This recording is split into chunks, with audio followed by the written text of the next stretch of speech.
It's amazing who you can bump into around the broadcast complex. If you're watching internationally, you may not necessarily recognise the face and the voice of Barry Davies, but I can assure you here in Britain, he is a legendary commentator who has done just about everything in broadcasting. Barry, you're looking tanned, relaxed, and back here for yet another Wimbledon. How many years have you been covering this fantastic championship? I think this will be 33 or 34. I'm not 100% sure because I've come back from World Cups to do the second week in Wimbledon 2 or 3 times, or European Championships, whatever. So I'm not actually sure. They're supposed to be checking that for me, but it's the last one. I do know that. You know you've made it when you've lost count at 33 or 34, whichever. It's a fantastic tally. There are people in the press room. Nigel Clark, for example, is in the 50s. The number of. That's just showing off. And I guess before we get into some of your all-time memories, what are your reflections on the fact that we were so looking forward to seeing Andy Murray? The well-documented recovery from the hip injury has hit yet another blip, although he has said that he hasn't developed another problem. He just feels for his long-term strategy, missing this year's Wimbledon was important to do to give himself a better chance of coming right back to the top. A tinge of disappointment, but there's still a lot to look forward to here, and he's probably made a sensible decision. I have no doubt that he's made a sensible decision. I mean, he had to decide, am I prepared to lose in the second round or even in the first round to somebody that I would normally beat? I think for the long-term future, he's made the right decision. And maybe this time next year, people will be saying, good to see him back and in the sort of form that he's now in.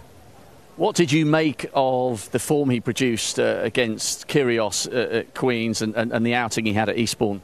It was an amazing start, but in a way, a lot of the compliments that were paid to him, justifiably, you didn't want to hear those because you wanted him to be further down the road.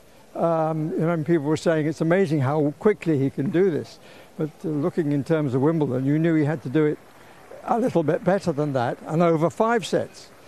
Such a big difference between best of 3 and best of 5. So, again, just from a British point of view for a moment, although we've got people watching from all around the world, do you think this, in a way, adds a little bit of pressure for Kyle Edmund? Because from a domestic audience point of view, we had Tim Henman making semi-finals from the late 90s, might even have been 98, 99. For 20 years, British crowds have got used to seeing, almost every year, a British male player getting right down towards the business end, and Edmund has yet to prove himself really on grass. And he's got a difficult route. If he can beat Djokovic, if he gets that far, then all power to him. But I think we shouldn't expect too much from Kyle Edmund this time round. It's all a developing process. You can't automatically slot in when the country loses an undoubtedly great player. And Edmund is a very good player, but there are a few world-class competitors here, and particularly on the grass, although he seems to be getting better at that. I wish him well, but I think it would be amazing if he gets as far as the last 4, as you were suggesting. On a global level, how incredible is it that 10 years on from what John McEnroe described as the greatest final of all time, including his own against Borg, how amazing that Federer and Nadal are still world number 1 and world number 2. I mean, they've had some journeys to get back up there, but the longevity for both of them is incredible. It is absolutely amazing. And apart from being the 2 best players in the world, they're the 2 best tacticians on the tennis court. I worry a little bit that there's a huge gap from there. One who could close it for me is the man who was beaten in the final last year. And I must say I would like to see Marin Cilic come through. I mean, no disrespect to Nadal or Federer, both of whom will fancy their chances, and indeed the bookies will have them at very short odds. But I'm not sure that it's that good for the men's game, that there should still be the gap between them and the up-and-comers. It's an interesting point you make about Cilic, because I think last year, myself included, just on a personal level, I felt sorry for Cilic because he seems to be a very warm, likeable character, and he had the blisters, and he wasn't able to do himself justice in the final last year, and it's never nice to see a guy in tears during a match on the court. So I think from a neutral point of view, you might not be the only one who wants to see Cilic have an opportunity to do his great talent justice, because after all, he is a Grand Slam winner. Yes, indeed, in the United States. And he was a very good winner at Queen's Club last week. He's got all that's needed, as far as I can see, provided he's got a cure for the blisters. And I don't know whether he must have done something about that, because it was very sad to see. And he seems a very decent guy, and you know, I just think there needs to be a change. Much as I adore watching Federer and I'm fascinated by Nadal, there is a little difference there in my view. I find Federer has always been easier on the eye than Nadal. Oh, he's majestic to watch, but then again, there's a tenacity with Nadal that you could find equally captivating. Well, I guess everyone's got their favourites, and Federer is a darling of Wimbledon. Oh, absolutely. I mean, people watching today, well, you know, that's obviously it's a day when you can guarantee, if you've got a centre court ticket, you're going to see Roger Federer. Later on in the tournament, you're not certain.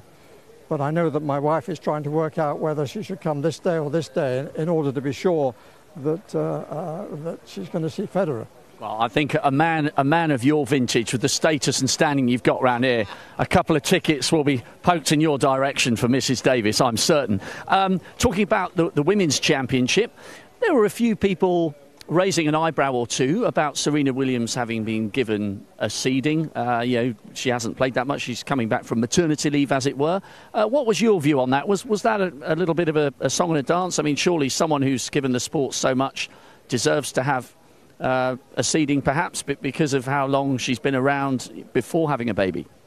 Yes, I would certainly have given her a seeding, and I'm not sure where. They seem to have done the best they can. Not to be too unfair to the other competitors, and to be fair to Serena. But wonderful player though she is, I come back to the same point that I was making about Federer and Nadal. I think it will be a shame if somebody doesn't step up and take the opportunity. And it's very difficult. I mean, you could pick a dozen players who could win. I mean, I'm going to go and watch Madison Keys. She's seeded number 10, and she's an outsider. In a way, in the same way that I want Cilic to win, I would quite like Wozniacki to win, because she's been knocking on the door for some time, and she's a tougher opponent than she was, and she's at her best at the moment, so it seems. So maybe that's going to be her title. And what about Simona Halep? You know, we saw her not throw away the French Open last year, but that was twice she'd lost in the final.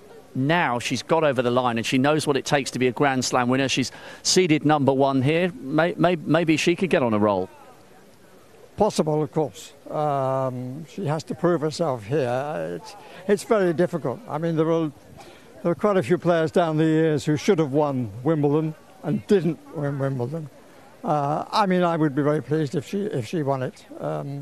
It is those who have been trying for a little while. I would like to see them at least get their chance. Well, it's been fascinating talking to you. You are a man hotly in demand here at Wimbledon. Let me shake you by the hand. Thank you very much. I grew up listening to your commentary. It made me want to become a broadcaster. So enjoy your fortnight. Thanks for talking to us, and maybe we'll grab you closer towards the end. Thanks very much. I used to say that sort of comment made me feel old.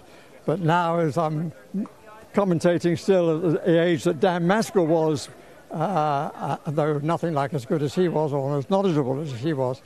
But the chance to commentate here in my 80s, I'm very grateful for that. Thanks a lot, Barry. Thank you.